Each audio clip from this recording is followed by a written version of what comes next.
Pledge of allegiance. I pledge allegiance to the flag of the United States of America, republic and one nation, God, indivisible.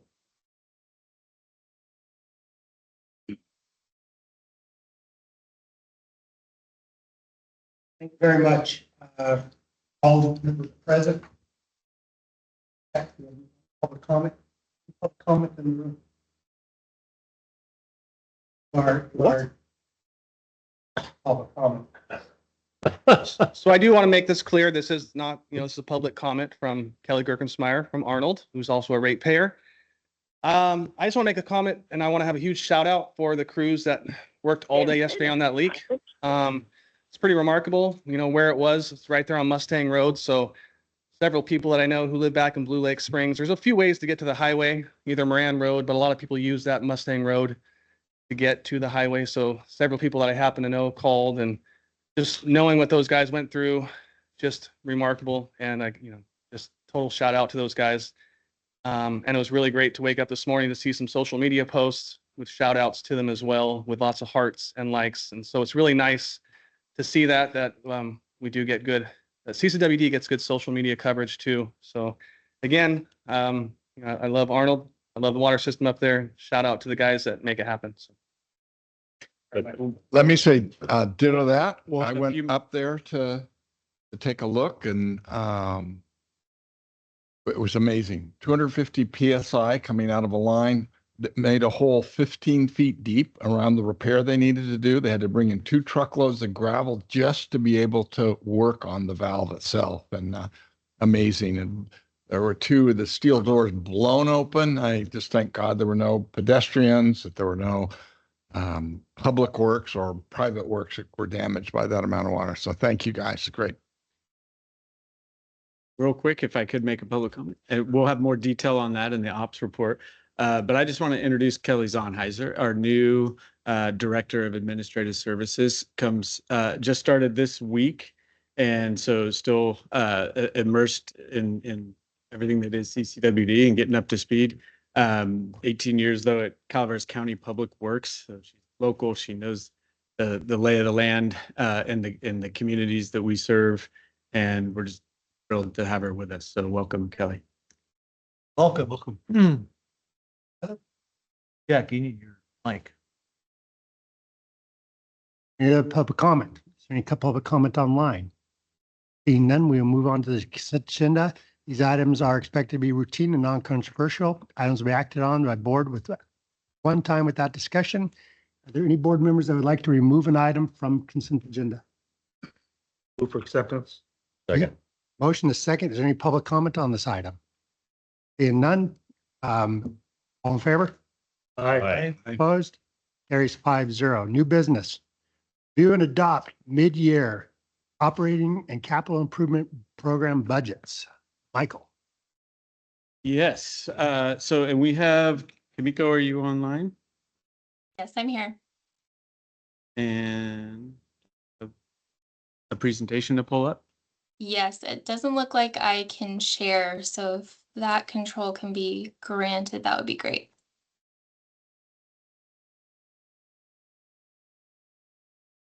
Bear with us 1 minute here.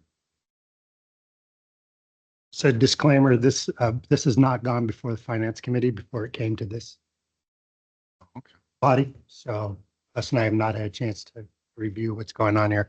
Michael and I talked about it, and in the future, we'll review it as a committee.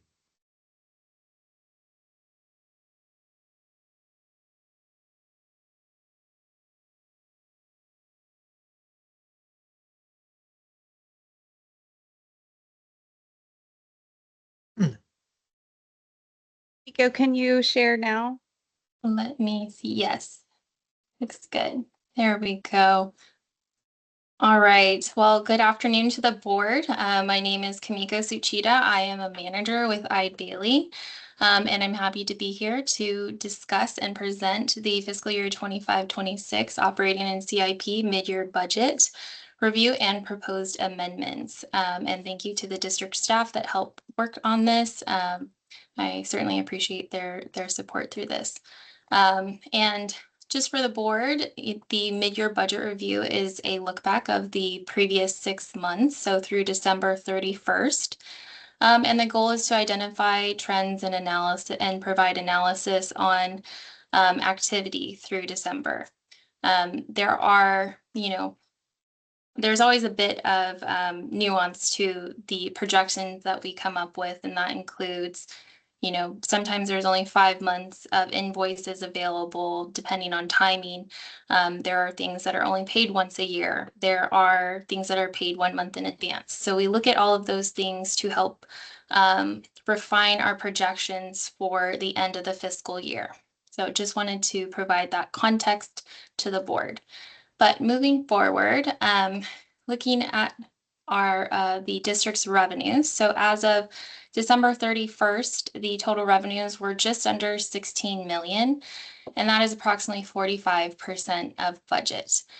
So yes, it is slightly below the target of 50%, but there are a few important notes for that. Specifically, property taxes, that is your third largest source of operating revenues. It's not included in the December 31st totals because they're distributed in January and May. So just wanted to make that note as well. But year-end revenues are projected to be over budget by approximately 531,000, and that is before any amendments. The water rate revenues, those are projected to be within 1% of budget. The sewer rate revenues are projected to be within 2.2%, and then combined hydro revenues are projected to be within 1.2% of budget. So very close to the year end, that is within the target of 5% of budget. So those projections come within that 5%. And we do have several budget amendments that are proposed today. And for background to the board, I know that typically the district does not do amendments during the mid-year process. So we did look at any accounts that were projected to exceed 10% of budget and more than a $40,000 variance. So the line items that we have identified for amendments meet that threshold. And we're certainly open to board input on that as well. Moving on to expenditures, the operating expenditures through December 31st are just under 17.3 million, which is about 53% of budget. And those year-end expenditures are projected to be 1.17 million under budget before any amendments. There are several drivers to this. There were multiple vacancies. There have been multiple vacancies that are resulting in a projected salary and benefit savings of about $1 million, but that is offset by increases in other categories. So for power, that is projected to be over budget by just under 300,000. Chemicals is projected to be over budget by about 110,000. That is a trend that we are seeing with other agencies as well. Specifically, chemical costs have risen. But professional services, the district has needed to utilize professional services more because of those vacancies. So we're projecting that that line item will be over budget by about 194,000. Mandated plans, that is expected to come in over $40,000 over budget. And then third-party payment processing, I know that that has been a line item that has been looked at over the last several months. Even with the contract change with Global Pay and starting to see those decreases in the monthly expenses, it's still projected to be over budget by about $95,000. Moving forward, there are no questions. The Yeah, funds. actually, I got a bunch of questions. Do you want them Okay. as you go, or do you want us to wait till you finish since you're not in the room and can't see us? If you'd like me to just walk through this presentation first, and then we can answer all questions at the end, I think that might work well. Yep. How do you want it? Okay. Robertson? Jeffrey, do you want it? Is that okay? Okay. Go ahead. All right, thank you. Moving on to the fund summary. So this is water, wastewater, and hydro, and then your total compared to the projected year end and the projected dollar variance for those line items here. And this does represent the proposed, it includes the proposed amendments here as well. So with that, very, very close for your revenues, just under $115,000 under budget for revenue, and then slightly more for expenses at 1.9. But again, that main driver is that salaries and benefits line item here. Then moving down to your water summary, this schedule here shows your original adopted budget, the proposed amendments, and then what that amended budget would be, the projected year end, and then the projected dollar variance here as well. So water trending slightly over for projections on total revenues, and then again under budget for expenses here. And for a visual look at that, this is the water fund summary in a pie chart form that is helpful to see what your sources and your inflows and your outflows are here as well. Moving down to your wastewater fund summary, again showing your adopted budget, the proposed amendments, and then the proposed amended budget, your projected year end, and then the projected dollar variance here. So slightly under budget for revenues for wastewater, and then again under budget for expenses as well. For those that are visual, again, here is a pie chart of those inflows and outflows for wastewater. And then your hydropower fund summary, again, we actually did not have any proposed amendments for this fund based on the activity. So the adopted budget and proposed amended budget are the same, but just very slightly under on your revenues, and then slightly under on expenses as well. And again, the visual pie chart for there. The next slide, though, is the department summary. So this represents each of those categories for your expenses. So salaries and benefits, your services and supplies, capital outlay, debt service, and then the total. And then comparing that to the proposed amended budget and then the projected dollar variance here, which ties back to the overall projected variance as well. So moving on to your budget detail, the next few slides are a look at the specific line items that we're proposing amendments for.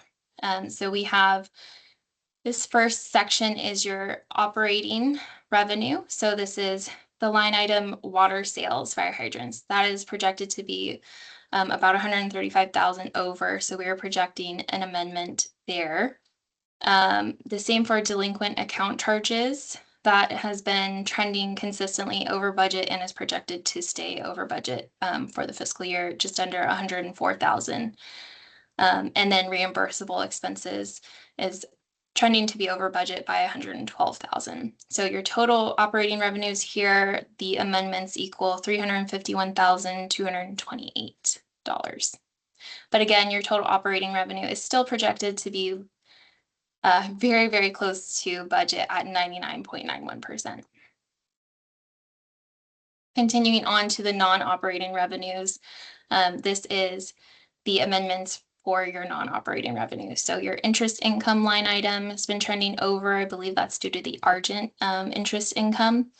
That's about 61,000 over. And then your federal grant revenue has already exceeded budget and is projected to stay over budget. So we are proposing an amendment there as well.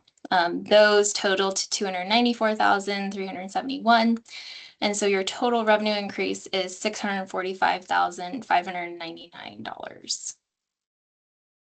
And then this is just a summary of the expense amendments that we are proposing today. So again, those line items that we have already touched on: power, chemicals, professional services, mandated plans, and third-party payment processing.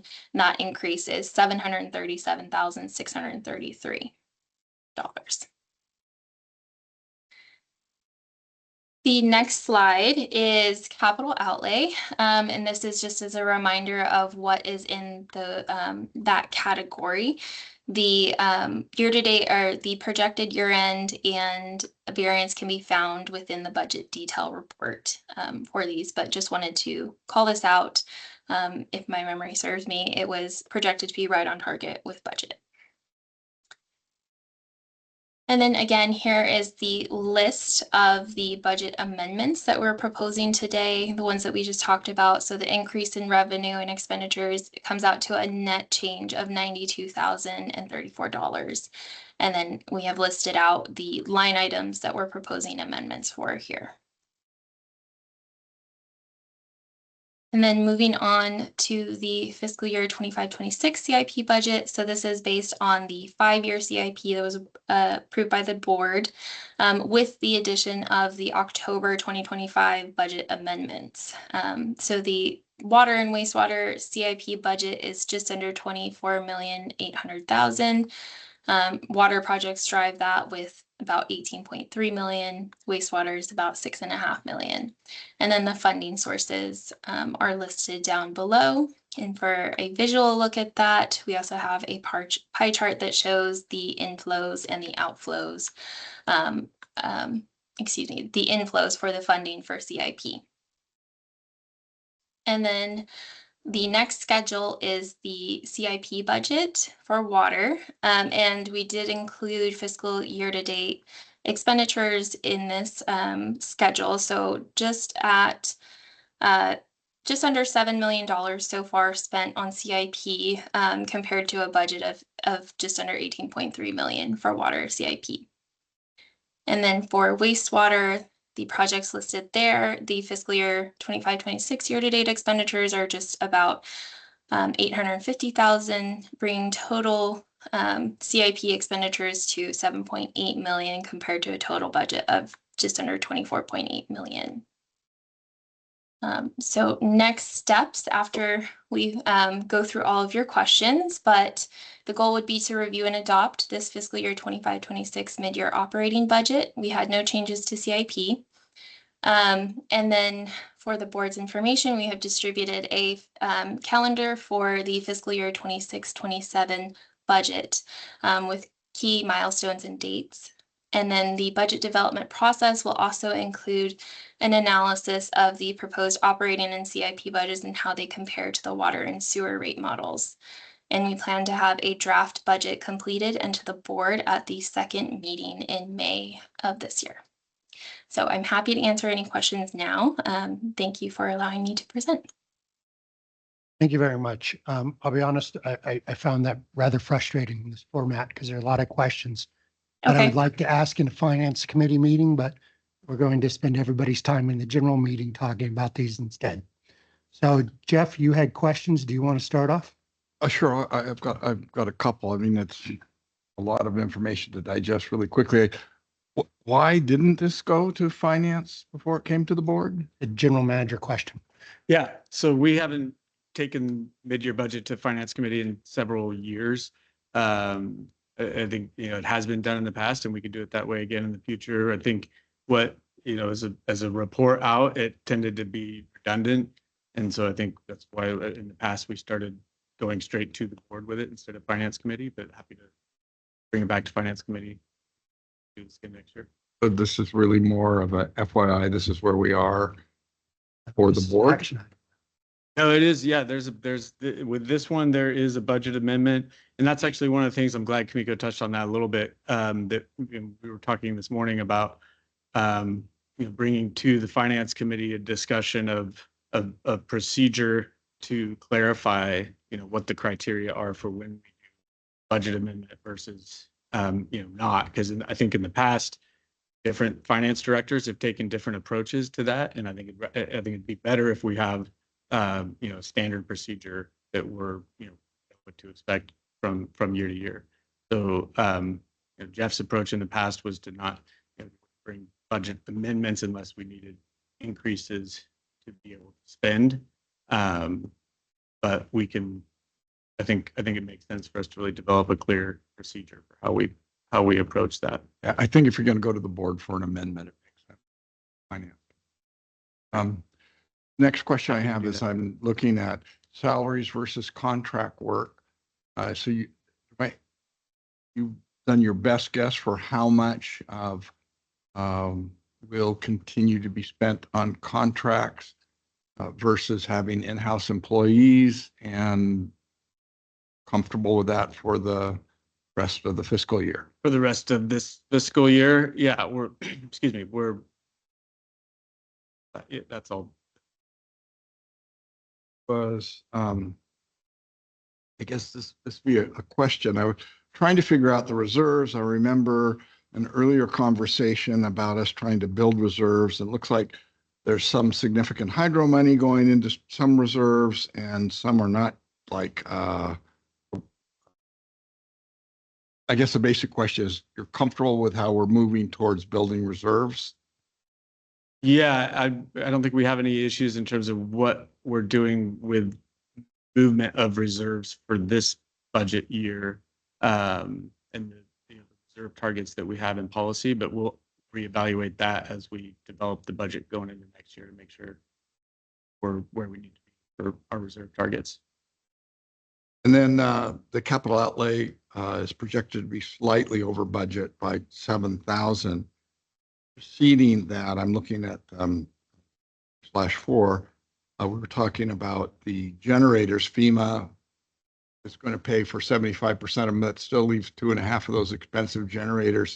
Would that be in addition to the 7,000 that costs?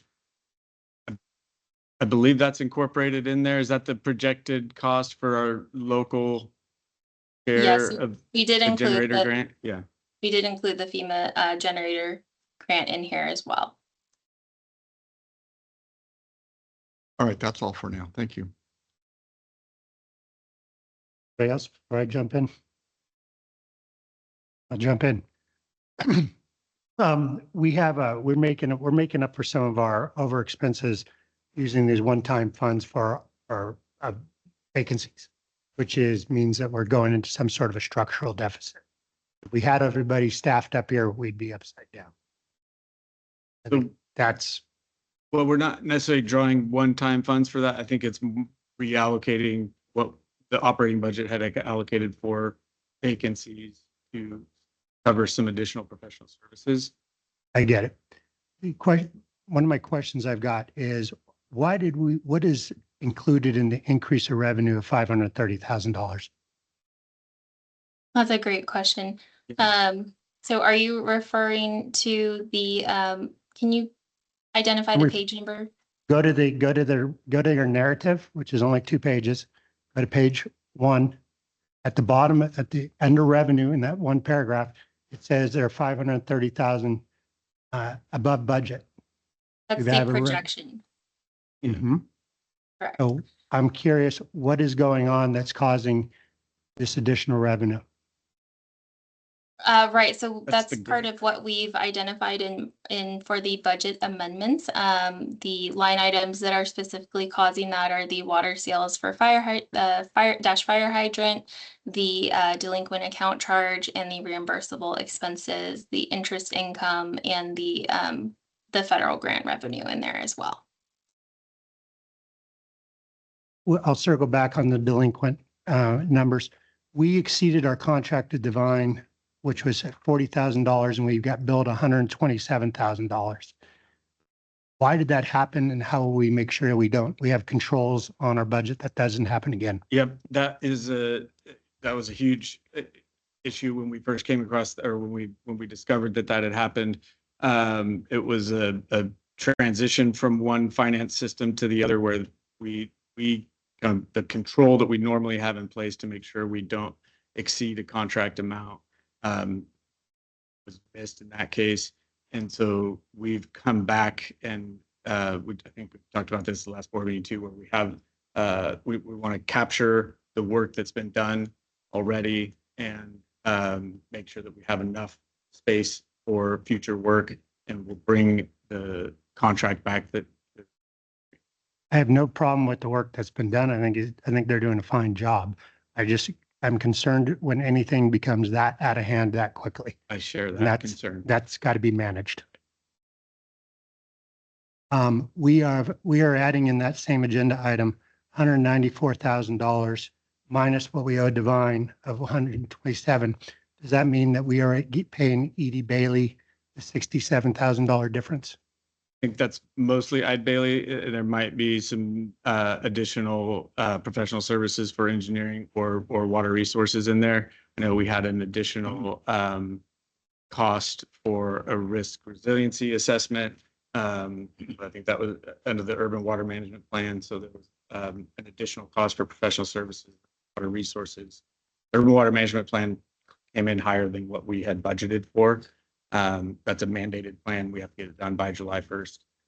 So Andrew is working on that right now, but that was one of the other professional services. Final one under action is we're bringing it to the board in the second meeting in May 2026. Will the finance committee be reviewing this in the month of April as you put this together? The preliminary budget. Yeah, I'd like to see it before the one meeting before. So the plan is in the April meeting, we were going to revisit the revenue projections and the rate revenue that is needed. Typically, we're bringing the preliminary budget, which is the draft, to the finance committee in May before we take it to the full board at the second meeting in May. That's usually the. Maybe we could, as you build this budget over the spring, Bailey, you could, this is why we have a finance committee. It's one thing to approve finances, line items, but we're supposed to be working on structural direction on that. So I would like to be a part of that. I want to speak for the whole committee. We have a delinquent charges of $103,000, $794, $103,794. Tell me about delinquent charges. These are new, if I understand correct. Or tell me about them and why are they so significantly higher? So we, I think that might be an improvement from the previous years, but those delinquent charges are, something we've been trying to get a handle on and decrease. They were trending upwards. We've reinstated, our late notices. We've reinstated a late fee. But to the extent that we have to at the end of the fiscal year, if the amount that is 90 days past due, we will send to the teeter plan for recovery through the teeter plan. But we try to, and we'll reach out to folks in advance of that. We try to give everybody an opportunity to get current in advance of that to the extent possible. But we'll recover those. These aren't late fees. Charges. Those are delinquent charges. Yeah. Reimbursable expenses, we have $112,000. I can't see going through these charts. I can't tie it to. What was that increase about? Which so reimbursable expenses would probably for Item the 13 increase. I think that's going to be the grant. That's probably the standby generator grant. Miko, is that correct? Believe it's also the it's the offset for the third-party payment processing. Is that correct? That's a different line. Okay, I apologize. I could be off on that. Then it is the grant.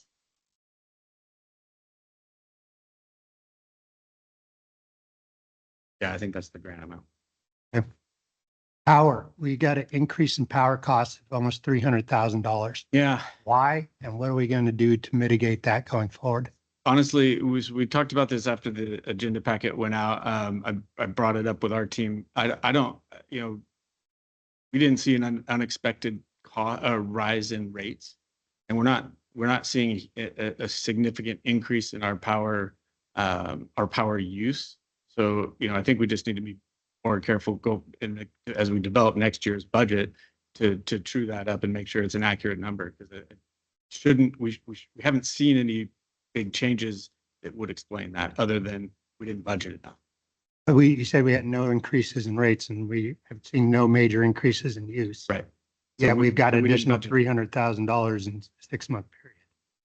So what is the budget? The budget was too low, and so that's what we need to correct going forward in the next fiscal year to make sure we have an accurate dollar amount, to cover our power costs. I assume we built our budget based on last year's budget. Well, we're going to make sure we correct that, in next year's budget. I'm not sure why that would have been under budget. So we'll make sure it's Can you correct. take a look at that and get back to the finance committee on that one? Sure. Absolutely. Yeah, we want to understand that as well. Because maybe there's a billing problem or we're counting wrong, or I think we had to take close. Yeah, something was missed there but we, like I said, we're not seeing unexpected increases in costs on that front. The good news is, I will say, we're actually expecting power rates to go down the next fiscal year. So there's a positive. Why would they go down? So the CPPA board meeting, we met 2 weeks ago. Power rates are a bit of a black box, but there's been, and especially in our case, a lot of negotiation between PG&E and FERC and our preference power that we receive through the federal project. And so as those negotiations have gone on, the formula has changed repeatedly in the last couple of years. And so we've seen some swings in our power costs, but nothing that, like I said, was unanticipated for this fiscal year. We should have been able to budget accurately, and so we'll find out why that didn't happen. But the good news is at least the projection is that those rates will go down. The CPPA board will meet again, I believe, in April, and hopefully we'll be adopting rates for the next fiscal year. But we'll get to the bottom of that. There are some bad debt expenses, but we talked about those in finance committee, and that those will probably be ameliorated. When we go to put it, if we put sewer bills on the on the tax rolls, we won't have as much bad debt, I'm assuming. We discussed that again in preparation for this meeting, so we'll get into it, I'm sure, in the next agenda item. But yeah, we'll cover that. I have no further questions. Anybody from the board have more questions? Scott? Yeah, I just have a question about our, and I had this question of Jeff last year or the year before, about how we're doing our budget, and being on other boards and involved in other organizations. It seems there have talked about target-based budgeting. Is that something? And there's an article from the GFOA about target-based budgeting. Do we take, and I know it's just a way of doing budgeting. I don't know if we always take last year's budget and add 5%, 10%, look at everything and how it's going and build on that. Or does anyone know what finance people target-based budgeting is and how it works? Is this something that we could look into or should look into? And Right. I think the goal of target-based budgeting is looking at your goals and how you get there. Instead of just what did we spend and what are we going to adjust. So that is my understanding of target-based budgeting. is this something that we've ever considered here, or? Not to my knowledge. And it is totally different than what we're doing right now, from what I understand, correct? Correct. I mean, you do tie in your strategic objectives and your goals for each department. So there is that aspect of it. But we are also looking at what did we spend last year and what are we going to adjust. All right, is there any public comment on this item? Public comment online, Kate? I've got a couple. Russ, sorry. I don't know, this is kind of editorializing to a certain extent, but yeah. All of the information on this page 1 where the pie charts are located, I'm looking at the non-operating revenue, that 3,944,000. Is there any reason that we don't put in parentheses that that's property tax revenue? Assuming that that's what it is. So that is identified in the detail as property taxes as part of the non-operating revenue. There are other items that roll up into that category for the district. Okay, and the reason that I'm bringing that up is that painfully obvious, considering recent board comment or meeting comments by the public, that these numbers are being scrutinized carefully, and I don't know whether it's wise to give more detail on a page like this, for instance, going on to the operating revenue, I did a little arithmetic on this. The proposed amended budget shows 19,760,000. And if you divide that by 13,500 water users, I take some comfort in the fact that if you work it over to what that amounts to per month is $121.50 per month for water, $4 a day.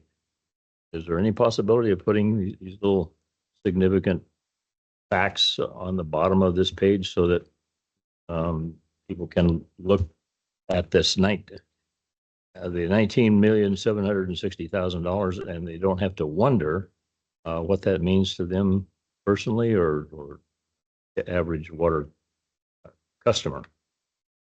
And doing the same arithmetic, dividing on the sewer, it comes out to be about $156 a month.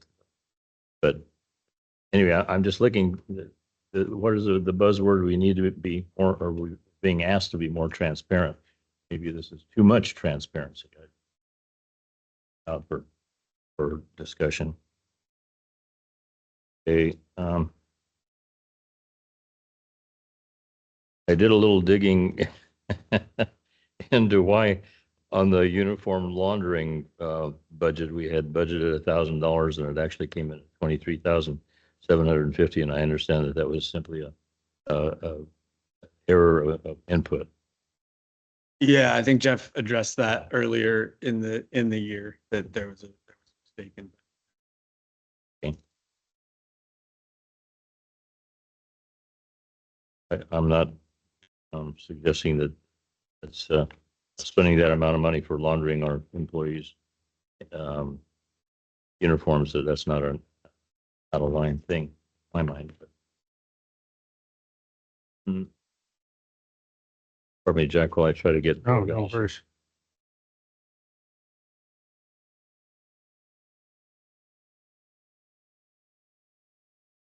All right.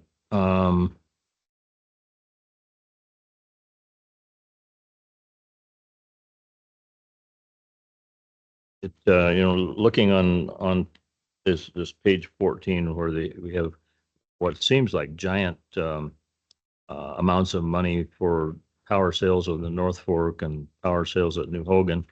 Anyway, it's significant to me that down below under the expenses, all of that revenue seems to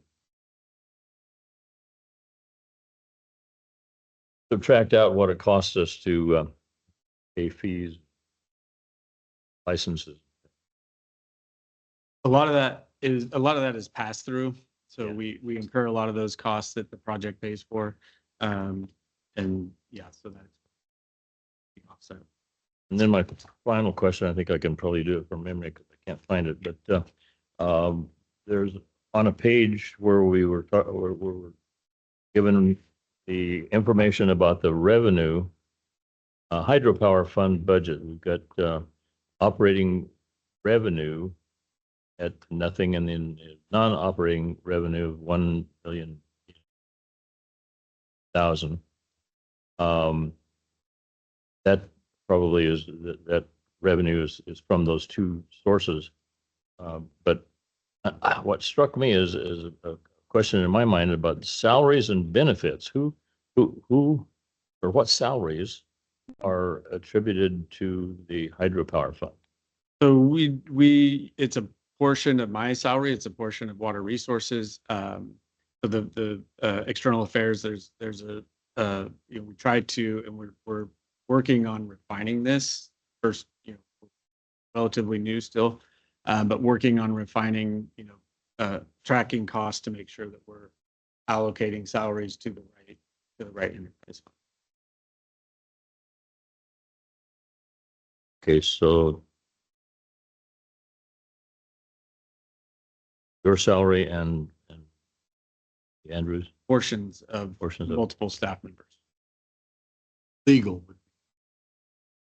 Not for salaries, that would be under a separate line item So for salaries for in-house staff, those that spend time on hydropower projects. So percentage of your salary goes to hydro and how many other departments? It's Water, is it just water, wastewater and hydro? oh, right. Yeah, all three enterprise funds. Divided each? No, couldn't be No. divided. Yeah, so like I said, we're still working on finding that. Okay, and then my final question would be to the representative from Eden Bailey. To put my mind at ease, do you see anything here that we should be concerned about or watch very, very carefully? Are we on solid ground or thin ice? As I mentioned, you're very close to your revenues and expenses, within 5% of budget is target. So I didn't see anything that warranted, warning in any way. But we have just provided our analysis and the proposed amendments based on what we've seen. Okay, well, anticipating future budgets and stuff, you have I don't know whether it would be fiduciary responsibility, but if you did see something that required a warning, we would see that in the finance department. Yes, if we felt there was something that we should notify the district of, we would certainly let you know. All right, we'll hold you to it. Well, with that, I have one question, comment. It seems like the mistake, if you will, if you're making a budget making future prediction is, and we're only off by 92,000, is the change but the other side of that is there's an increase of 737,000 in revenues or expenses. Expenses was Yeah, so 737,000. there's an extra 737 in expenses that we didn't anticipate. And at the same time, there's a whole bunch of revenue that we didn't anticipate. And fine, the difference is only 92,000. But is that normal? Is that expected to be off by that far in expenses and that far in revenue? And fine, it's only 92,000 difference, but is that what we should be expecting? Every agency is different, but to be within 5% of your budget is the target, and currently you're within 1%. So I think it's important to look at the percents in addition to the dollar values, because those dollar values may sound a little bit large, but in comparison to your total budget, it's a very small percent. So to be within 5% of the budget is the target. Awesome, thank you. Yeah, so I think percentage wise, it's not a huge concern, but there's definitely some questions here that we want to get to the bottom of and make sure we get it right. But we're close to 1%. Yeah, I think we're between 1% and 2%. Or less than 1% overall. I have a comment. We'll move to public comments in a minute. Is there any other questions from the board? We'll move on to public comment. Is there any comment in the room? Comment online. Online comment, we'll still work under the 3-minute rule. Mike Rogers has his hand up. Mike Rogers, you are our first speaker. Good afternoon, everyone. Can you hear me? Yes. Hey, Michael, you mentioned a few minutes ago about adding wastewater fees to the property tax rolls. Did I hear that correctly? Michael, we're not doing the Q&A. So you have 3 minutes. You're done with your comments. We will allow staff to have rebuttal. Mike, continue with your statement. Well, I think I heard that he mentioned something about adding wastewater fees to the property tax rolls. Michael, that will be our next agenda item. If you want to wait your comment for that. We'll take that okay. on. Thank you. Okay. It's coming up on the agenda today. Next agenda item. Okay. Yeah, I'll wait. Thank you. Appreciate it. The other name I cannot see. Roxanne. RF, Roxanne, Yes, it's me. you have the Hi. floor. Can you guys hear me? Yes. Okay, this is just a touch on Mr. Thomas's comment regarding transparency. I just want to say, as ratepayers, funding the system, we believe access to financial and policy information is part of accountability. And in my opinion, it's never too much transparency as far as I'm concerned. That's it. Thank you. Thank you very much, Roxanne. Other comments online? Seeing none, bring it back to the board. Further discussion, or somebody want to make a motion? Acceptance. We have a motion, a second. All in favor? Aye. There's carries 5-0.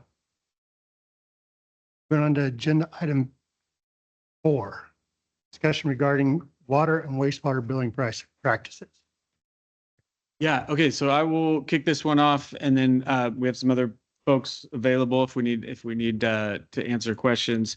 But so at the request of the Finance Committee, staff have been looking into ways to improve our billing practices. And I think one of the ways in researching this that I came across of understanding, or I guess describing the challenge, is when we have multiple items on a bill that we bill and then we bill for multiple months, it ends up being a large lump sum payment over the course of a couple of months. And we've heard customers' frustration and confusion about whether it's a sewer charge or a water charge or 1 month or 2 months. When you have it all aggregated into one bill, it can create some confusion. And so the Finance Committee directed staff to look into, in particular, potentially putting the sewer charges on the tax roll.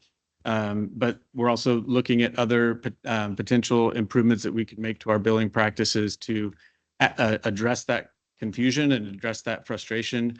And so this was intended to sort of present what those options are, at least that we've identified so far, get into a discussion of preliminary discussion, I would frame it as, of moving sewer charges to the tax roll, and then some discussion of some of the other options that we're looking at. And then with a resolution for the board to consider it, to direct staff to bring back a more detailed analysis. And so in researching the sewer charges to the tax roll, I think I would start by saying this is common practice in California. There's a lot of sewer agencies that do this, and including several that have made this transition in recent years. The one to me that came across as shared a lot in common with us was the city of Burlingame. San Bruno. San Bruno, thank you. It's the city with a B mixed up. Because they had a similar situation, bi-monthly billing, multiple different charges on one bill, and that created some customer confusion and some customer frustration. That's the issue that they were out to address. They shifted those sewer charges to the tax roll as a way to address that issue. We had a meeting with the general manager at Mesa Water District earlier this week. Mesa is a water agency, not a wastewater agency, but they chose to use assessments as a way to implement a rate increase and to shift a portion of their fixed charge for water to the sewer tax roll and collect that revenue that way. So there's a lot of agencies that are using this as a mechanism to address customer confusion or customer frustration and facilitate easier billing practices for the district and for the customer. And so I think it's something that we still have some more work that we'll need to do if the board directs staff to pursue this. The main question for us is going to be cash flow, and making sure that we can manage going from 12 months of revenue in the sewer fund to all of it shifting to two payments per year. And so that's just something that we're going to have to come up with a detailed plan for how we manage that cash flow change and make sure that we've got everything dialed in before we move to make that transition, if that's what the board wants to do. So we would have, we still have some more work to do on that front. But if directed by the board, we'll dive into that and bring back a detailed proposal. Other potential changes that we looked at, reformatting the bill.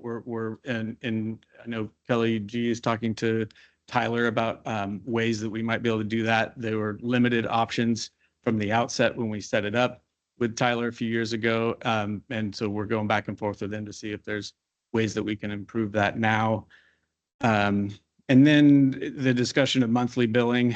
And I think part of, we're looking at a menu of options here, and there are trade-offs to all of them, especially with the sewer charge. If the decision is made to implement billing on the tax roll, probably wouldn't make sense to make another big transition such as monthly billing in the near term.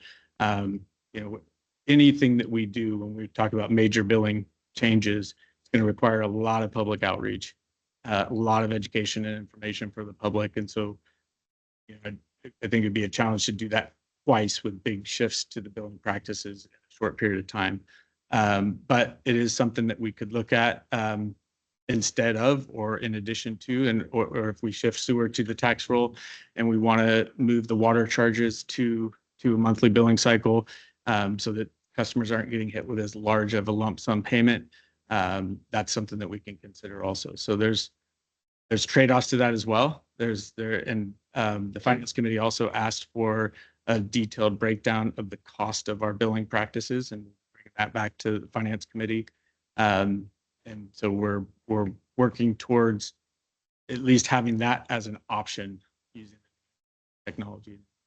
So that is something else that we can bring back as so with that, I think we've done some due diligence.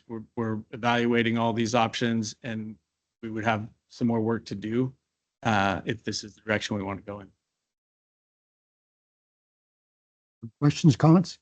Jeffrey? Yeah, I have one question. I mean, the biggest obstacle to implementation looks like cash flow to me, having to wait 6 months. Should we move sewage to right program?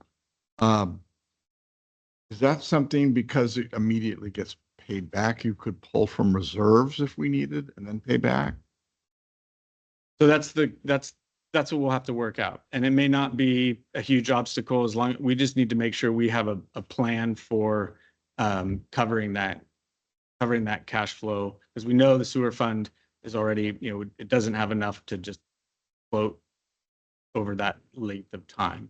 And so where would we draw those resources from? And James, I think you're online if you want to chime in on that question, but it's really just a question of where would we draw those resources from, and is there a cost to that, and how would we even that out? Yeah, that's the biggest issue that I would foresee for that. So when you move it over to the tax roll, you lose a little bit of flexibility of being able to front load your expenditures at the beginning of the year versus the middle of the year. In making sure that if you need that flexibility, making sure that the water fund could float that for a period of time, or you've built up enough reserves before you go that route to start front loading those expenditures. A lot of times there's agencies want to hedge their bets against inflation or other rising costs to in order to minimize the overall cost, the annual cost. And so you would lose that flexibility on that piece. But that's only once. You have a cash flow problem the first time. Then you have, like any structure thing, when you get a big check, you budget it out. Yeah, So you would need to build it. You would need to build a plan in order to be able to in order to have that flexibility. Right. But this is you solve the problem once and then you have a new system, correct?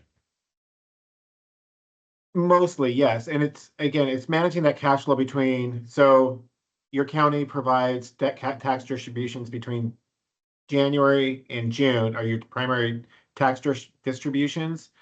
And it's getting through July through December middle of January, is kind of the key thing. Is what is your plan for managing those expenditures during that period, that cash outflows for that period?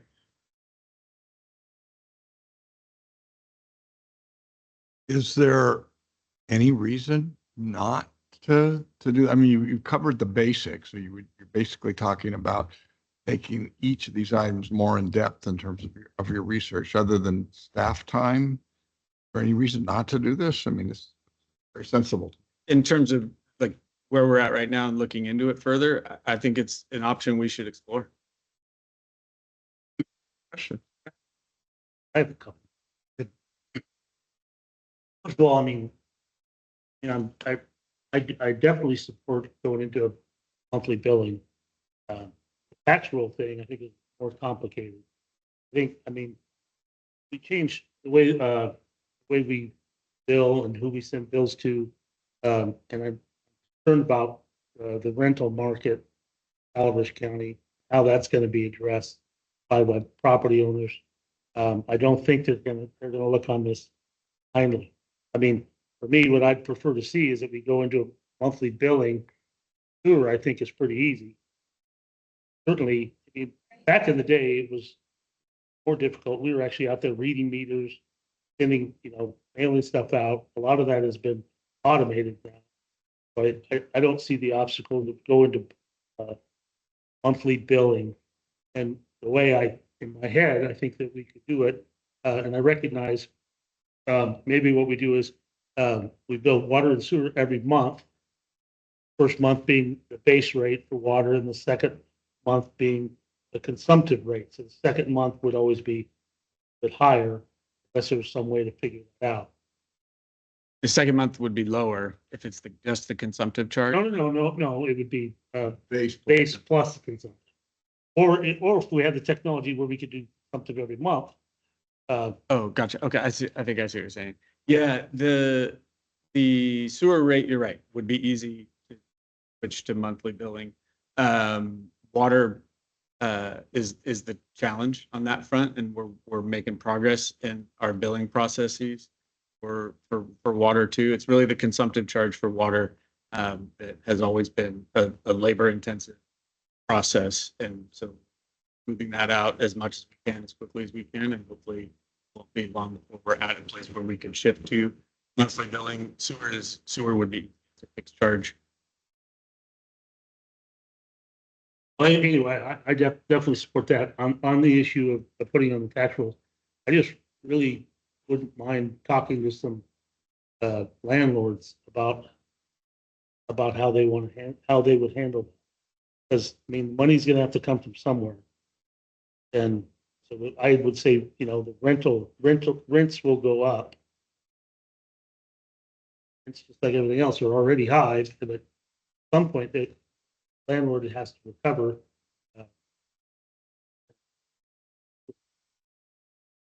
Yeah, I mean, I think in our case, because we've already made the transition to, the property owner is the CCWD customer, and they are the customer of record.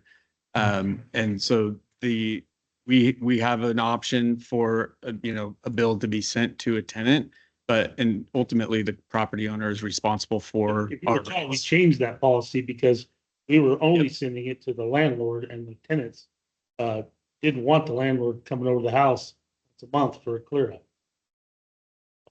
That's what I want to try to avoid again, having that contract. But I think we're already in a situation where the landlord, because they're the one that is responsible for the bill, has the decision as to how they pass that on to the tenant, whether it's, having a duplicate bill and the tenant becomes responsible for, at least as far as the landlord's concerned, the tenant becomes responsible for the bill. It's still the landlord from CCWD's perspective, but they can have the bill sent to the tenant or factor that into the rent if the landlord just pays the bill and factors that into the rent. I think because we're not going to give people the option. We're going to go one way or the other on the tax. If we were to make that shift, it would be all of those go to tax roll. I just want that taken another thought to be given. 100%. And I think would be part of, we'll continue to talk to other agencies that have been through this and then learn from their experience and what they're hearing from those different communities. And how this has impacted businesses, how this impacts low income customers, how it impacts landlords. I think all of that needs to be taken into consideration. It's a big shift. And so it's something we need to be cautious about. Yeah, I'm 100% behind both of these proposals and have been pushing them for 2 or 3 years now. And Michael and I have talked about them offline. We've talked about them in public at committee meetings and here at regular board meetings.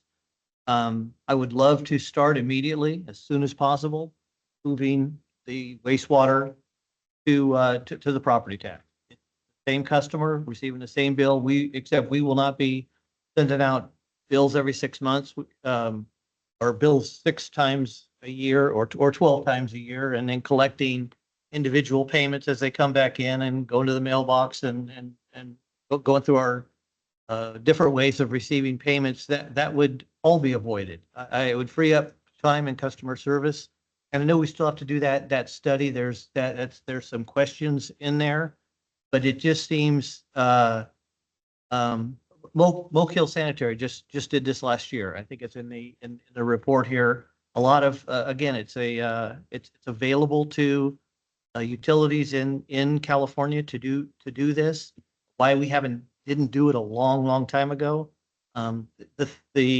Even on water bills, there's several water districts in this state who take the fixed charges, which Michael just touched on, and the fixed charges of their water bill, which is the same every single month, and move those to the property tax. I'm mainly looking at that part of it. The other part of it that I'm 100% behind is a monthly water bill. So monthly water bill and the entire sewer bill to the property tax. If we did those two things, and I'm looking at it totally. I'm not a CCWD customer. I don't receive these bills. I do receive a monthly bill from CPUD, and by the way, it's higher than it is at CCWD. And I think everybody realizes that it's just something that's water districts are having to raise these bills. But our main complaint from all customers, and especially low income customers, is their bill's too high. They would no one would ever see a $400, $500 bill and coming through their mail and have to come up with $400 or $500 or $900. I don't know how it got to $900 but we heard that the other night, last month, the $900 bill. These are bills to our customers, which is the total focus of bringing these two things forward, is for those lower income people who are customers who are receiving 4 bills at the same time. 2 months of their water, 2 months of their sewer. They get it all in one lump sum, and what do? You're banging your head against the wall and saying, I cannot deal with this. That would never happen again to any of our customers. It never put anyone through that process again. The landlords already are our customers, and this would be added to their property tax at the end of the bill. At the end of the year, they would pass it on as they see fit, and that's entirely up to them. A lot of other expenses that landlords face are also passed on to their tenants, and so that wouldn't be our issue to solve. We're still sending the same exact amount of a sewer bill to the same exact customer. We're just not dealing with it on a monthly basis, or in this case, a bi-monthly basis. It would be dealt with. And the cash flow problem, I do agree with Jack. It's a one-time, 1-year funding issue. Once you've funded it, you figured out where the funds are coming from, and the next year it's part of your budget. It's a one-time funding issue that I think we could overcome fairly easily. A lot of other, I gotta say, I don't know how many other water districts, wastewater districts in California are already doing it. Moving to monthly, on the water side, moving to monthly billing instead of bi-monthly. Valley Springs PUD, Calvers, CPUD. Everybody does it. Everybody else does it. There's very, very few bi-monthly utility bills, and it's painful. This would be much less painful. The largest bill one of our customers would ever receive if we did both of these things would be just a little over $100, 150 bucks at the most, instead of $400, $500, $600. And that's what I would like to see, like to be a part of that. I understand that every 6 months, majority of our ratepayers are property owners. Every 6 months, even low income ones, still property owners.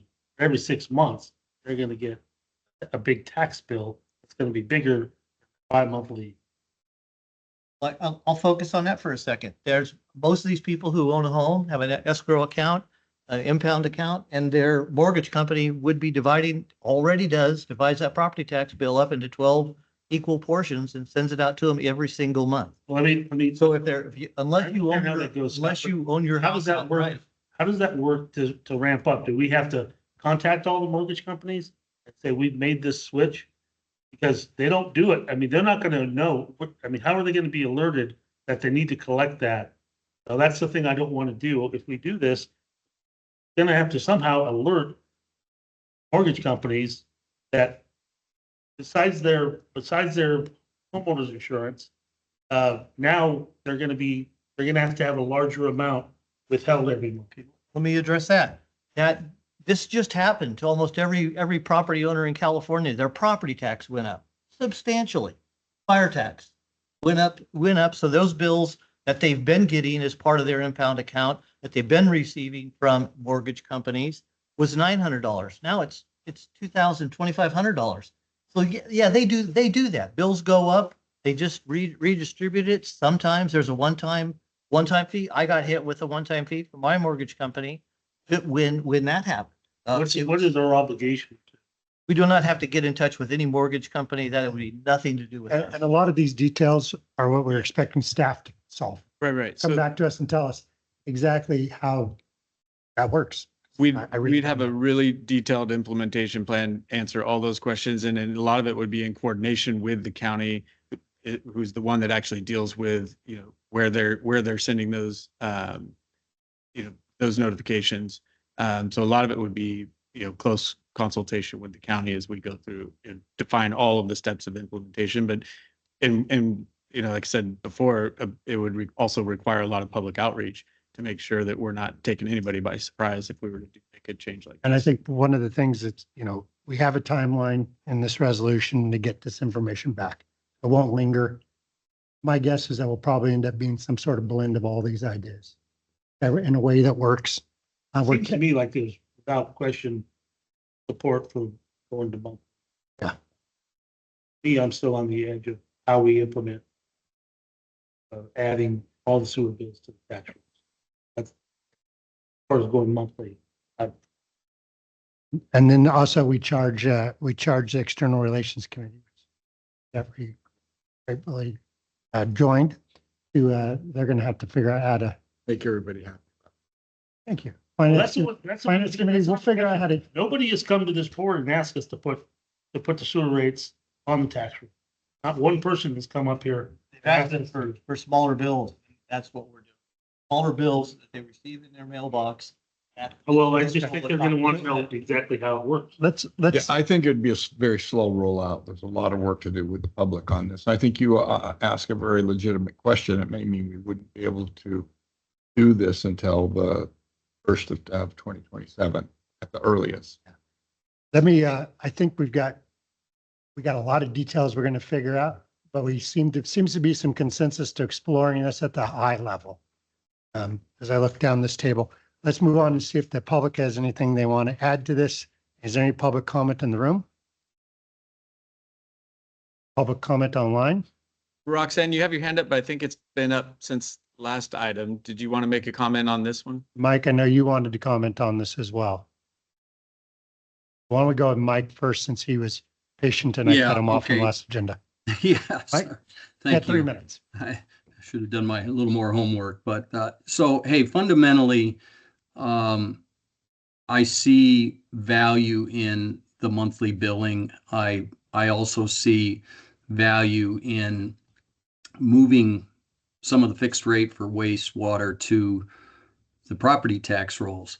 However, it doesn't make it less painful for the average ratepayer. I mean, you're just basically shifting that monthly amount to your mortgage payment. That's fine. You know, hey, you know, it's a bit of a, you know, a tax write-off, I suppose. But my broader question is about the entire CIP budget. You know, looking at $25 million in CIP funding, and a majority of that is related to water. Has there been a thought to taking some of the fixed charges for water, and I would certainly hope you would explore this, and looking at alternatives for long-term funding? When I think of things like pipelines and tanks and things like that, I view those as assets, capital assets that have a 40-year plus life expectancy. So if we were to finance those projects, and they would still be, of course, in the fixed part of the bill, but if we finance them over a longer term than short-term loans, you know, such as, say, revenue bonds or something like that, that could result in a lower monthly payment, so that the current ratepayers, in essence, aren't funding capital projects for ratepayers in the year 2040, for example. Because that, to me, seems like everything's front-loaded, and we're kind of, current ratepayers are subsidizing the benefits of these capital investments. Again, looking at a, you know, an asset that should, you know, be a 40-year, have a 40-year life. I would like the board to explore that a little further and see if it's something we could consider, as opposed to, say, a project that's $10 million that we have a 10-year loan on, but yet that project, that asset has got a 40-year life. I hope I'm making some sense. What is the term of our? You want me to address that Financing. real quick? Let's go through the public comment and then come back. That's Okay. right. We'll let the board member has an immediate Oh, sorry, question go on this. No, I'm just saying, what's the current term of our financing mechanism for? Yeah, so it depends. The short answer is we're always looking to try, if we're going to finance a project, we would love to match it up to the projected lifespan of that infrastructure, whatever that facility is. And so we're always looking for that. There are very few lending institutions that will go out 40 years, and they're usually only government. So USDA, you know, there are some sources of funds that will go out that long. When we have to go to the private sector, they won't go out 40 years. So we're lucky if we can get 20, but we do try to, you know, extend that over the life of the infrastructure. That's one of the main benefits of financing these projects, and instead of paying for them as we go. Thank you. All right, Roxanne, got a comment?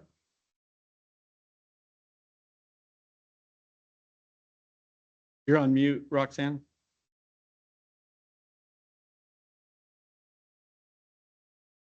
All right, going once. Roxanne, going twice. All right, sorry about that. Seeing no further public comment, we'll bring this back to the board for further discussion, or is there a motion to approve the resolution? Second. Motion You're by, moving, right? I'm not quite sure I want to move this Oh. resolution. All right. I'm, My apologies. and I'm not quite sure that I understand what this resolution says. So, I mean, one of the reasons this is here, you know, we said the finance committee brought this forward. But what I think there isn't a timeline on the, but it's consider motion. I'm not quite sure what consider means, but I'd like to be a little more meat on the bone here as to what our direction is and what we want to accomplish, and within what period of time we'd like it to see it accomplished. And I don't know how to word This is what I really didn't want to be doing, stuck here wordsmithing on I think what my motion is to transfer the sewer charges to the Calaveras County property tax roll.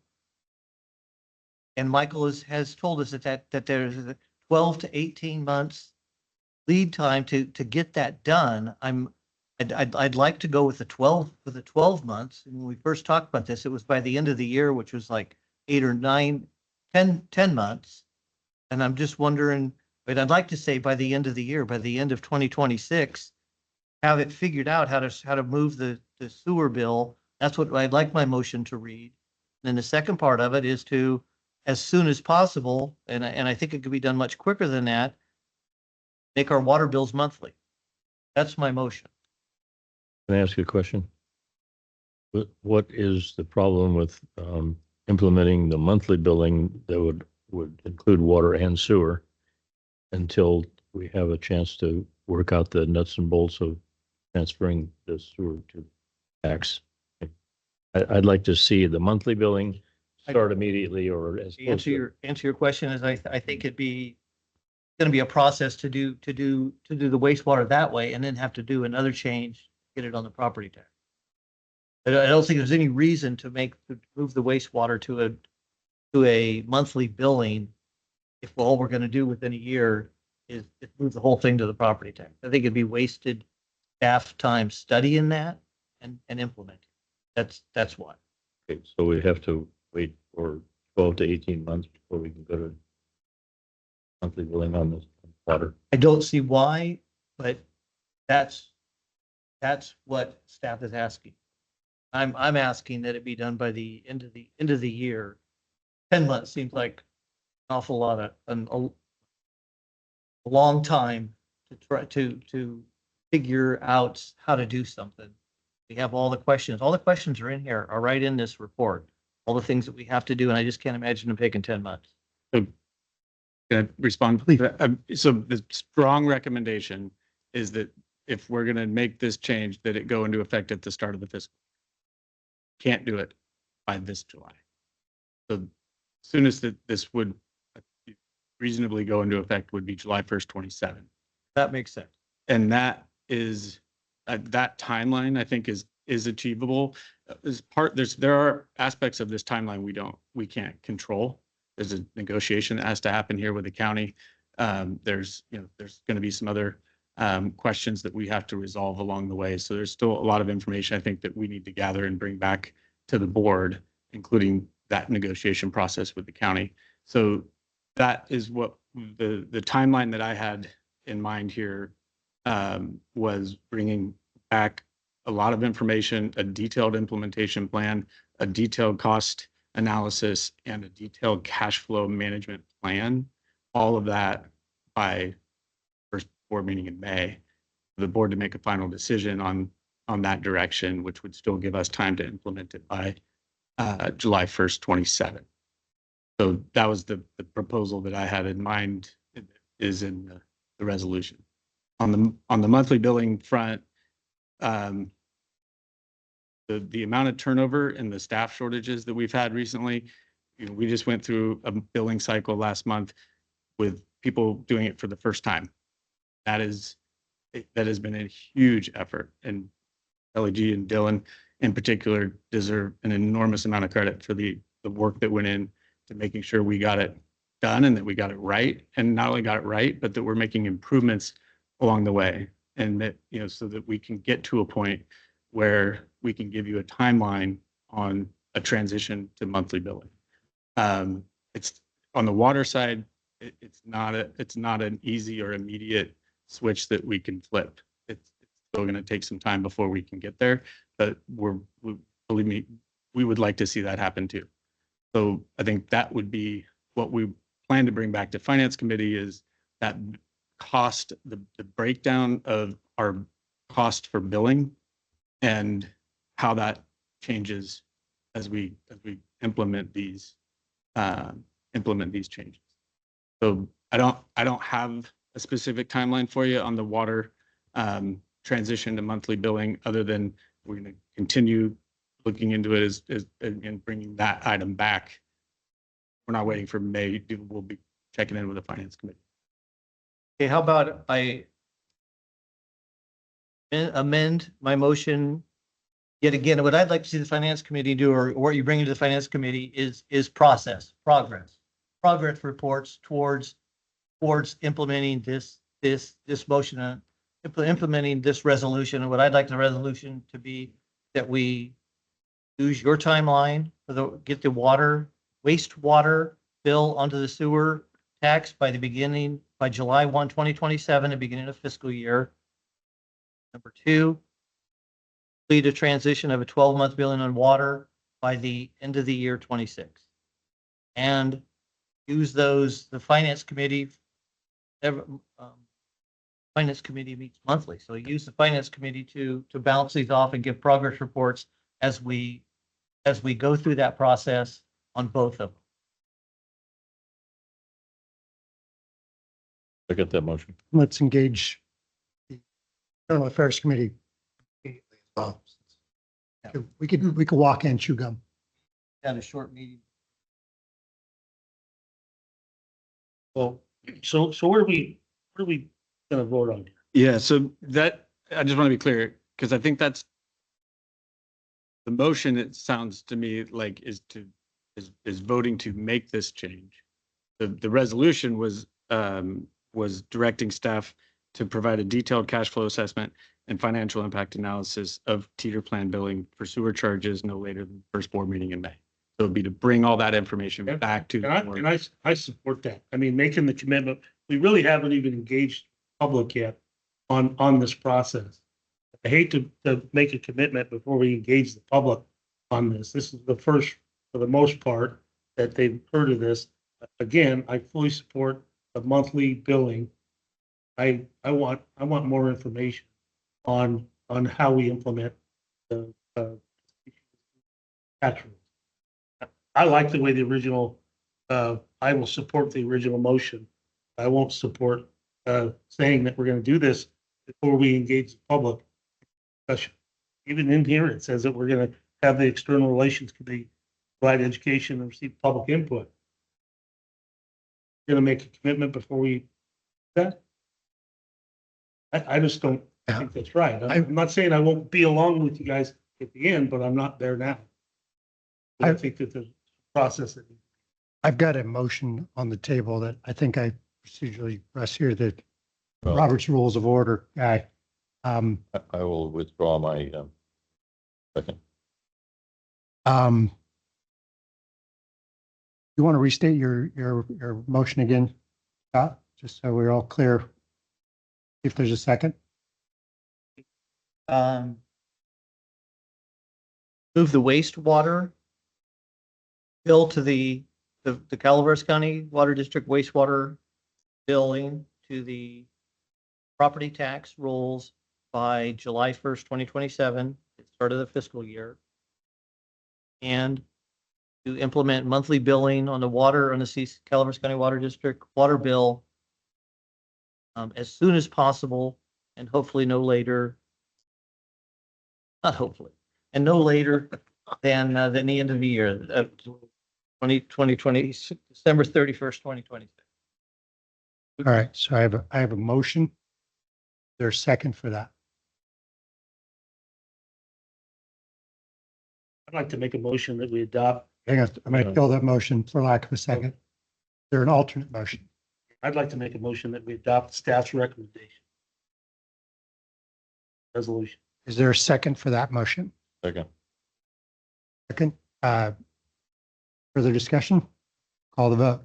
Yeah, I just, Jeff, you seem like. you yeah, have I to- understand what Scott's saying, and it looks like on number 2 at the very top of this motion that we might be able to put transition from, because it before that it talks about evaluate really the possibility of transitioning from bi-monthly to monthly utility billing by January 1, 2027. So the resolution in the actual direction to staff doesn't, you're right, it doesn't capture monthly billing. I think what we can do, this is very clear direction to staff on the sewer charges, but we make commitment to bring the monthly billing charges and the billing cost breakdown back to the finance committee, check in with the finance committee on a regular basis. Direction from the board to staff, I think has been unequivocally clear today on that point.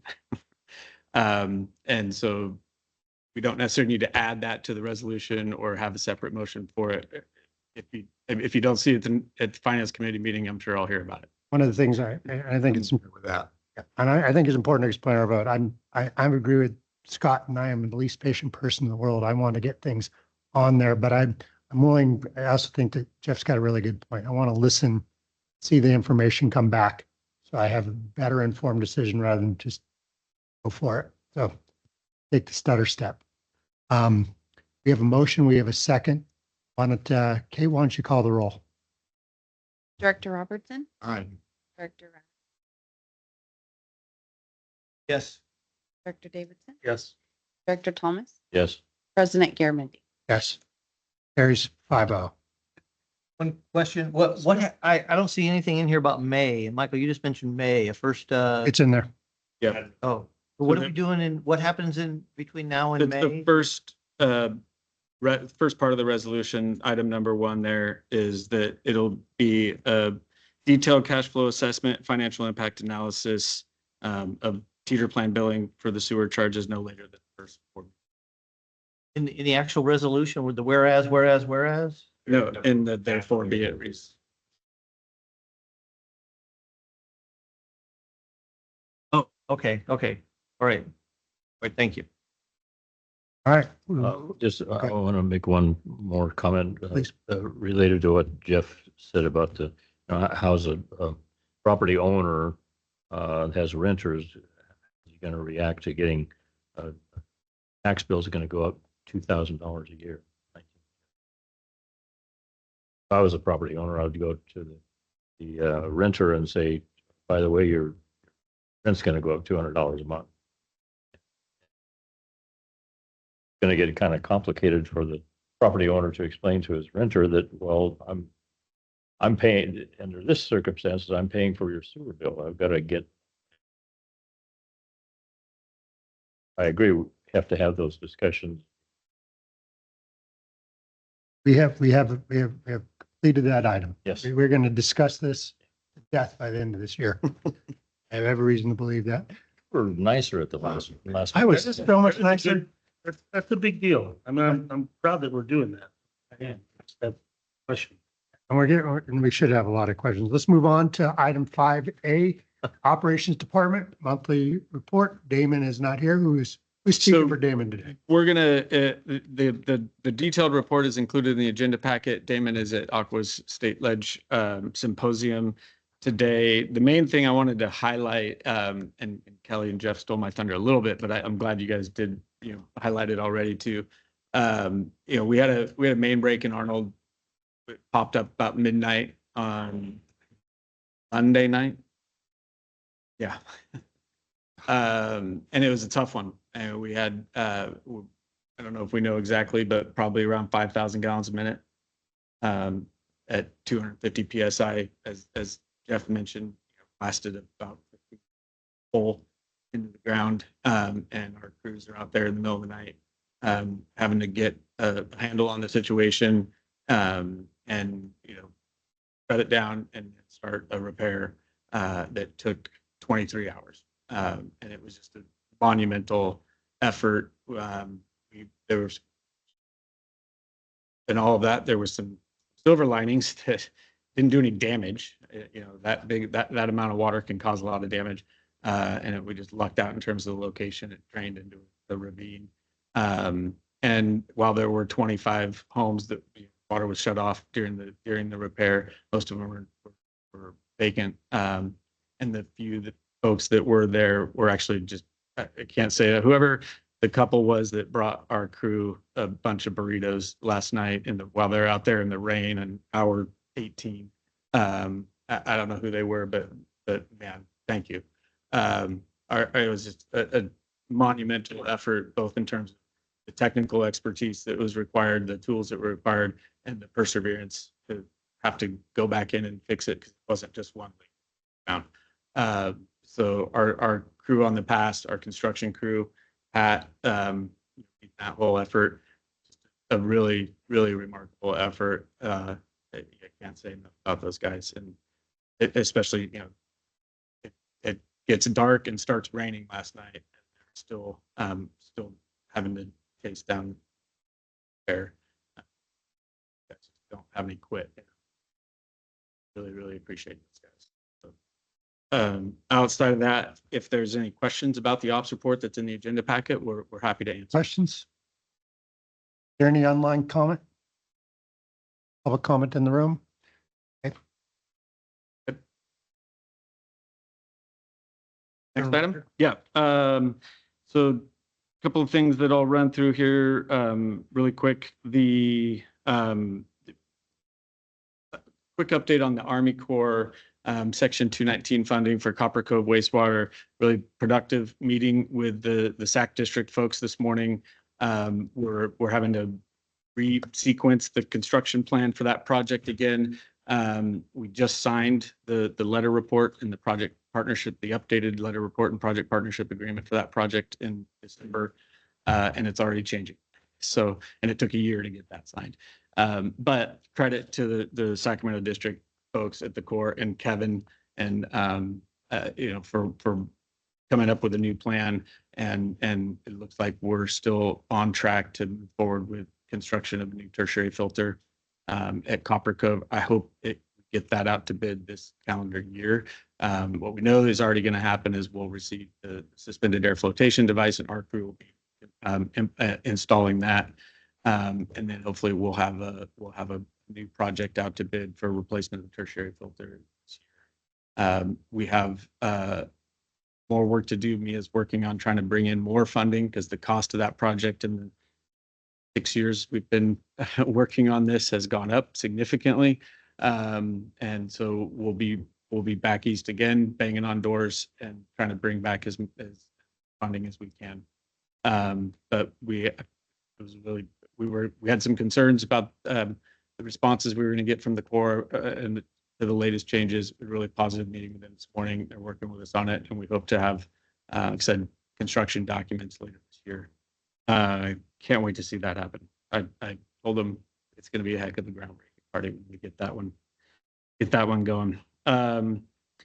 External Relations Committee, yeah, we had a really, really positive planning meeting, and the first meeting for this year scheduled for March 23rd, and staff's got some marching orders on preparing for that, so we're very much looking forward to that. Had a meeting with the Highway 4 partnership group, which is the GMs of UPUD, Utica, City of Angels, and myself. Another really positive meeting among that group, moving forward with a plan. Probably see a MOU before too long to jointly pursue a regional water supply study, probably in the next fiscal year, but we'll be bringing that back in the next couple of months.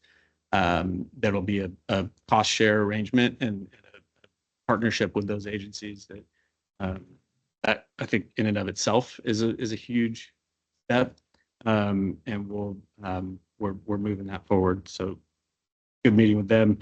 There is a new GM at Utica. I think I might have announced that before.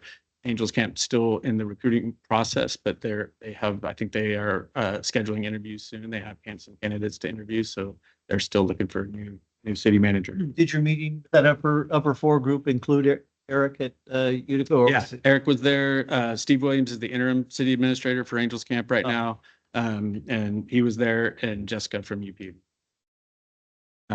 Yeah, moving forward with that.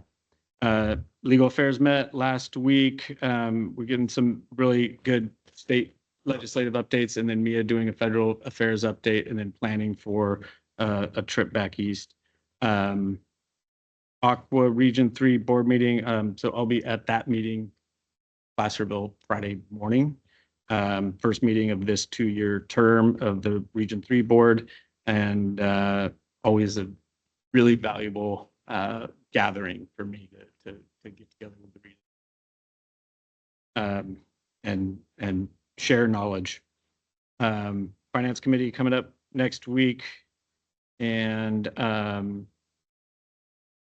I'll be participating in, was invited to join the Office of Land Use and Climate Initiatives update to the general plan guidelines, general plan specific plan guidelines that they regularly update. I'll be on the advisory group for water. That is that's coming up on the 18th. All I have for now. Questions from the board? I have a question. Yeah, Michael, there was a phrase or two in Bailey's narrative that talked about briefly about how the budget was in balance because of the rate increases. Ed, I have talked to you in the past about explaining where we might be if the budget had not been implemented. Have the next discussion about the budget. I really think it warrants mentioning shortfall that might have occurred. Yeah, so I have followed up on that request. Kylie and I have talked about it, and pulling some information together. We'll make that a part of the budget development discussion.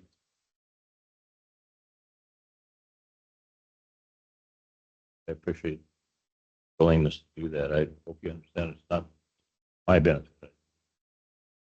Public benefit. I think it's a lot of work that we would be doing, that we're doing right now that would. Any public comment on this item? Public comment online? Seeing none. Move on. Thank you very much, Michael. I will move on to board reports. Let's just go down the line. Only thing I have, I just want to ensure that if there is any kind of change in operations and capital improvement plan budget, that it go to the finance committee report. There's an amendment to change that to the finance committee before it comes. So normal process on that is the CIP update. We update the CIP every year, and it'll go to the engineering committee, and that's happening in March. Kevin and I have been talking about that already. So we try to put that in front of budget so that have that part that's part of the budget that we need to have locked in early in the budget development process. And so engineering committee will review the capital improvement program in March, or we bring it to the full board. It doesn't typically go to the finance committee also, but we can do that in March if you'd like us to do that. But I guess you're asking, like today, we were asking for an amendment. This is budget development for next fiscal year. CIP update that. Okay, so what I'm getting at is what happened today. I feel pretty strongly should have gone for finance. I kind of did a cursory reading of it on the assumption that finance had gone through it more thoroughly. But we had a lot of really important questions on it. Yeah, I think that's why in the past the decision was made to bring it straight to the full board. It was because all of the board members tend to have questions on it, and so it was, instead of giving the same presentation twice and then answering questions, it was give the presentation, give everybody a chance to ask questions. But I'm absolutely fine with bringing it back to the finance committee in advance. Well, let me ask the finance committee. You feel you wish you'd had this at the finance committee? Fine. Yes. No problem. Before I do my report, I have a comment on that process. You started, Michael, you said the CIP engineering is going to start looking at the next fiscal year's budget CIP projects starting in March. Yes. And then it'll go to finance committee. So typically it doesn't. We usually have engineering committee review CIP and we bring that to the full board. It's not, and it's it's been done different ways in the past where it used to be the board adopting the CIP at like the second meeting in March or first meeting in April, something along those lines. Gone away from that in the last few years because it tends to change as the budget develops. And so we don't necessarily need a resolution approving a set CIP. What we do need though is information from the engineering committee and the board acknowledging that, yes, this is the CIP that we want you to build your budget on. And so it's early. It's important for us to get that early in the budget development process. But it usually goes engineering committee to board, and then preliminary budget goes finance committee. Okay. With that said, the reason I'm bringing it up is we do have another rate increase, proposed rate increase that may or may not is going to come before us. May or may not come in July. July 1st, we're going to be talking about that, and just in the spirit of being serious about that, and about possibly not implementing that. I want the engineering committee and the finance committee to consider what projects we're including in CIP and how many millions at one time are we planning to implement going forward. This is where we have to start thinking about that, implementing every one of these rate increases that are possible. If we're ever going to not do one, we have to start the year before and not include everything that's, I say needed. Need is a tricky word. We never used to do nearly as many billions of dollars of CIP projects on an annual basis as we're doing now, and that's not only because the cost of projects have gone up, but the number of projects that we're doing is a lot more. And I think we could look back, 10 years, 15 years ago for sure, we weren't doing nearly. But creating a CIP funding mechanism really helped the district a lot. And I just want to be considerate of maybe stretching.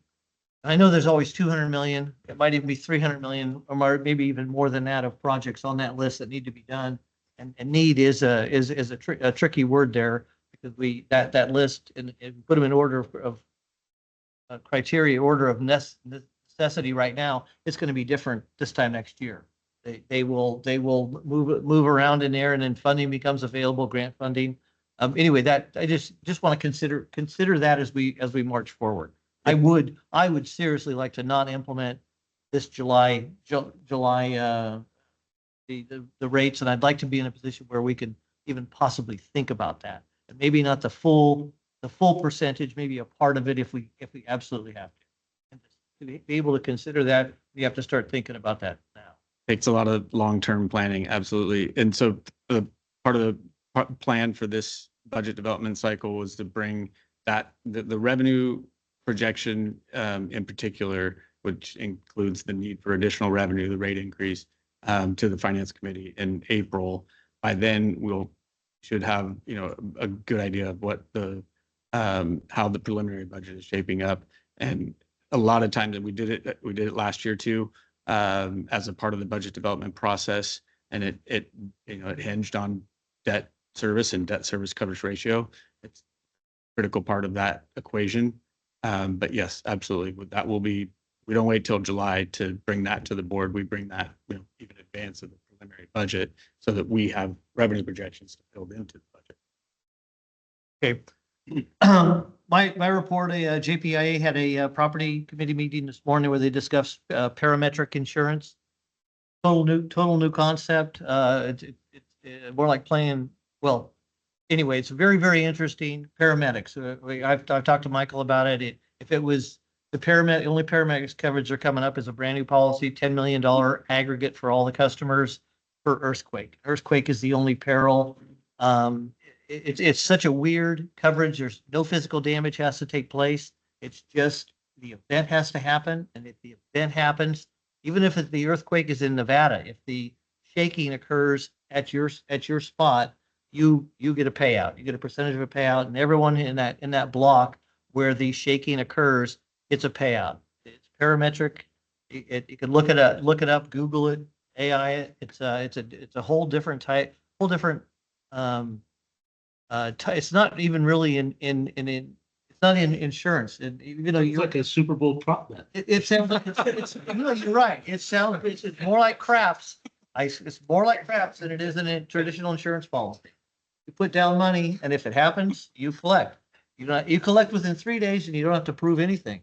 They will go to the USGS and prove the shaking took place in your geographic square and the shaking was this high or this high, depending on how high it is, you collect money. That's it. Anyway, that's it. It was a lot of people on the call this morning. It was a Zoom call, and it was, 150 people listening in and interested, our members across the state. Very interesting concept. If the peril was fire insurance, we'd be paying a premium, I'm pretty sure. The first policy period that they came out with, but they came out with only earthquake, and I don't think we fit in here. And this Friday night, Mountain Counties has a 9 a.m. Call. I mean, our first meeting of the year next week. The JPIA is meeting in San Diego to go through our strategic plan. That's all I got. Are you going to talk about the 19th counties?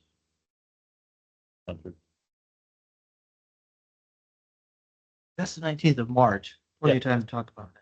Well, There's a lot of stuff between now and then. but that's about earthquakes. That's an earth shaking event. Yeah, if you haven't signed up for it, I mean, everyone in this room should go. It's That's the fire one? Yeah. Otherwise, it's chicken. Sorry. Mountain County's jointly hosting the wildfire task force. Chicken Ranch in James. Fulton County. Recommend that.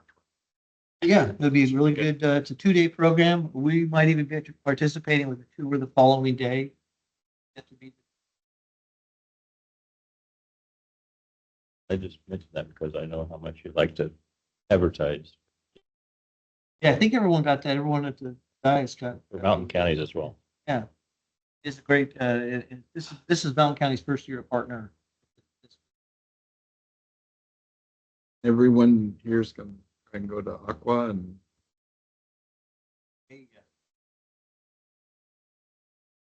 That's what you Okay. got. Boy, I don't have anything.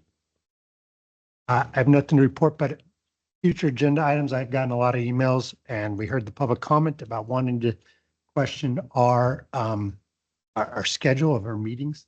I have a general policy that I like to follow, which is if there's not 3 votes to even talk about this, and I'm not going to bring it back for discussion. Is there anybody who's interested in putting an agenda item to discuss the timing of our meetings, i.e. came up in our last meeting? Just look for anybody who might be interested. There's I'm one. interested. Have a discussion. Is there any other votes? None? On. We have explored that. Next board meeting is, Michael, we have a change in schedule. Yeah, so the March 11th board meeting, 2 directors and myself will not be here. And so my suggestion, but we can do this however the board wants. My suggestion would be we push the February 25th meeting to March 4th, first Wednesday in March. And cancel the March 11th board meeting.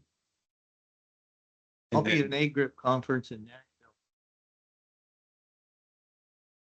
Pooling, the nationwide pooling company. Okay. The other option is we can keep the meeting on the 25th and then I think probably cancel the meeting on the 11th anyways, unless there's some board business that has to happen. There'll still be a quorum available, presumably. We could evaluate the need for a special meeting that following week, or just shoot for only 1 meeting in March. Is there, Scott, you can't make the 4th. Yeah, I'm available. I can't make the 11th either. I'm one of the board members that will be on, but I'm happy with no meeting at all the first in March, or move it to the 18th. Or if you're at a JPA conference, put you on the spot here, but theoretically, I think you could Brown Act exception to log in to the board meeting. You're available on that afternoon. I'd hate to commit to that right now, Yeah, not knowing yeah, it's what, not a fair question. Let's do this. Let's put a pin in Scott's thing and see whether we could get him coming, because I'd love the idea of dropping a meeting. Yeah. Warms We- my heart. drop the meeting on the, Dropping the 25th and dropping the 11th in exchange for the 4th. Put one in between. So would that work for everybody else? Got our only. We have to figure out. Let's do that and let's work with Scott. If we can't figure out how to do that, then we'll revisit. Will do. Hopefully we can get through a meeting. you guys are gonna be floundering. Yeah. We'll be out of here by Yeah. 2:00. So let's plan on that. As there be no further public comment, not required point, we will adjourn this meeting and go into closed session. Return out to report out